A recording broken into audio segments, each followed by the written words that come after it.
Bam! The Autobiography of Malcolm X. I just read it. No, I'm not about to start protesting and burning stuff down. I'm 44. I don't have the stamina for all of that right now. Maybe if I was 18. I'm going to give you guys the 10 takeaways from this book right here. 10 things that I learned. I think it was a great book. He has an amazing life story, and I don't want to keep you too long. I'm 40. I should have read this in the third grade. I got to tell you, one of the reasons I didn't want to read it was because I didn't want to hear white people being called devil, which he does in the book. But at the end, and spoiler alert, he loves everyone. He embraces everybody. And that's after he makes his trek to the Mecca, over to Africa, and he meets people of all different races and cultures and religions. And he's like, oh man, people are good. It's just America that's got some things that's unresolved. So here are my 10 takeaways. One is he embraced death. He knew he was going to die early. He was going to die a violent death because the men in his family died early, from his father to a lot of people. So he was ready to die from day one. To him, betrayal was worse than death. That's right. Disloyalty, as Genghis Khan felt about it, as most people, especially people in relationships. You betrayed me. Number two, second takeaway, was that he loved to study. He loved languages. The thing he hated the most was being around all these people from different cultures and not knowing what the heck they were saying. And he wanted to learn Mandarin, Arabic, and Swahili, and some other languages that I do remember, but I just don't know how to pronounce. So I'm not even going to butcher it for you. I'm not going to do that. And so he loved to study. He was just he was a voracious learner and reader. What else is there? Number three, in every group, he said someone has to lead. He talked early on about running this group of, he ran a burglary ring, and to show that he was a leader, he put a gun to his head. So every group, there has to be a leader. He regarded time more than distance, as evidenced by him driving by his watch instead of the speedometer. He didn't give a damn how fast he was going, as long as he was there on time. The March on Washington. The March on Washington I thought it was led by Martin Luther King. That was supposed to be a protest, not a picnic. It was supposed to go down in Washington.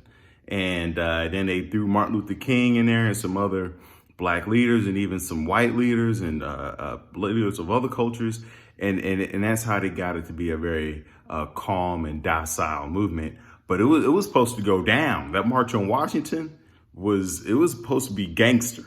And so that was interesting. He also mentioned that a man's accomplishments, another takeaway is that your accomplishments can outweigh your weaknesses. And that's evidenced by David from David and Goliath, who we all know him for slaying Goliath, but we don't know that he was adulterous. That's right. David wasn't just slinging rocks. Come on, that was good. What? Are you kidding me? And what else was there? More. All right. So on relationships, he said more women would keep their men if they realized that how important it was for a man to feel like a man, whatever that means. He breaks that down in a book. And then men, don't be asking your woman about the men she slept with, because either she's going to lie or she's going to hurt your feelings. So yeah, don't be sniffling around up in there. Don't be asking her about how many guys. You don't want to know. You don't want to know. This was interesting about rugs, because when we went to Mecca, a lot of people were sitting on the, they pray on the rugs. And I didn't realize how many functions the rug has. It functions as a classroom, dining room, bedroom, courtroom, class, all those things. And that's why they're so expensive when we buy those rugs from overseas. And I had no idea of the value of a rug over there. I thought it was just to get to pray on. I use a yoga mat just for yoga. That's it. All right. What else is there? Oh, in terms of the Black Lives Matter movement, of course, he didn't say Black Lives Matter at that time, but he was saying, like, for white people out there who are tuning in, he was saying that it's not so much that your value isn't in working together with us as much as it is working alongside of us.